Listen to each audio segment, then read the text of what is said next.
اور ہم نے لوگوں کے سمجھانے کے لیے اس قرآن میں ہر طرح کی مثالیں بیان کی ہیں تاکہ وہ نصیحت حاصل کریں۔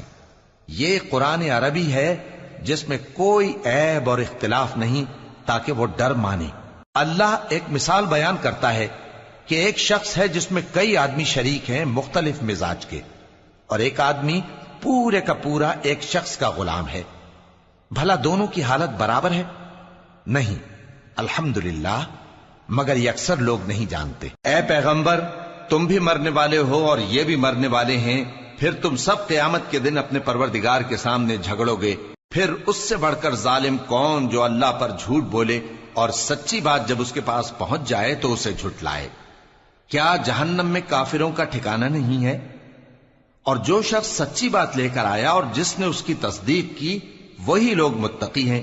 وہ جو چاہیں گے ان کے لیے ان کے پروردگار کے پاس موجود ہے،